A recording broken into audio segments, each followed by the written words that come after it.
Before we start, I would like you to hit that red subscribe button so that you never miss out on any of our videos. Hey guys, what's up? Welcome back to Beyond Crazy. 2. Powder Monkey ages sail. Modern life isn't quite like what it used to be. There have been many changes passed down over the centuries, but one of the biggest among them is the general recognition that child labor ought not to be allowed. Past eras saw young children working horrific jobs as chimney sweeps or coal miners. Luckily, present sensibilities rightfully dictate that those gigs simply aren't acceptable anymore, and they're not. But if you thought being a chimney sweep was brutal on young people, wait until you hear what they had to do during seaborne warfare during the Age of Sail. From the 16th century onward, young children served as powder monkeys on sailing vessels all over the world. Boys as young as 7 years old were tasked with carrying live explosives and spraying gunpowder all over naval ships and merchant boats.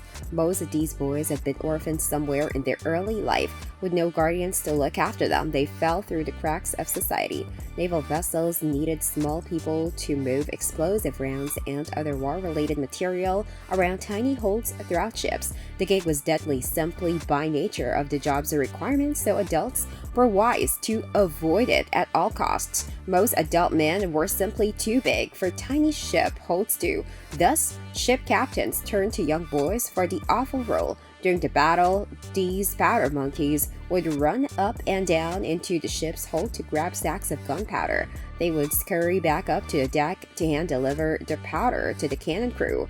Then they'd go back down to make another explosive run. As you might expect, being in such close quarters to gunpowder while cannons are going off all around is not exactly a good spot to find oneself. But these kids had no other recourse and had no land-going future waiting for them back home. Thus, they died in anonymity and in great numbers, undoubtedly far greater than we may ever know, considering their low status. Speaking of low status, these powder monkeys were amazingly used by ship crews even into the early 20th century. During the Civil War, Union and Confederate ships both employed powder monkeys to help the battle effort. These boys were typically between the ages of 10 and 14. They were by far the lowest status crewmen on board. Most were paid less than $6 a month for their unsung and extremely deadly efforts, and many perished in ocean battles, gunpowder accidents, and unpredictable explosions throughout the duration of the civil conflict. Number 1. Air Force Pilot, World War I.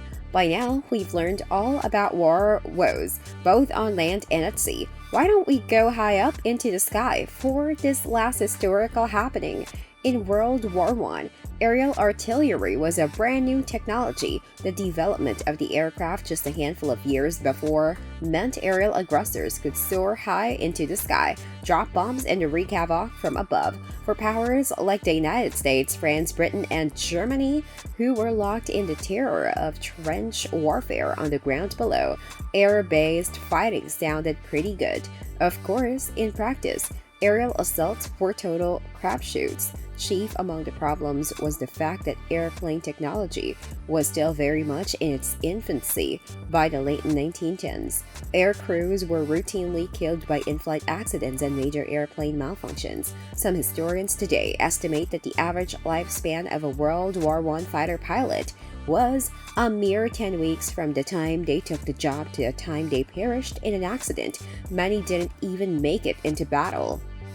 In Britain, more than 8,000 young would-be pilots died in training accidents while preparing for Great War battles. Once in the sky to actually fight an enemy, the gig got even tougher. During World War I, planes were constructed out of wood and canvas. Their then classic bi-wing design might have looked simple and iconic, but in practice it was extremely faulty.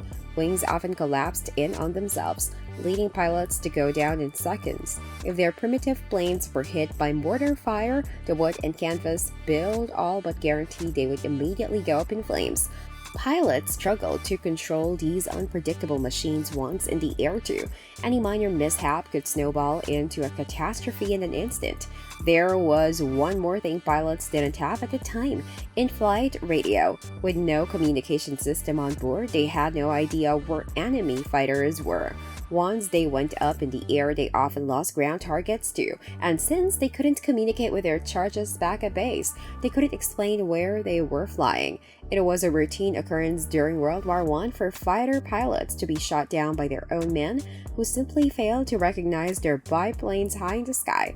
Then, if pilots made it through all that, they faced a barrage of enemy aircraft guns and ground-to-air artillery to boot. It's no wonder these men died in droves as the Great War raged on around them.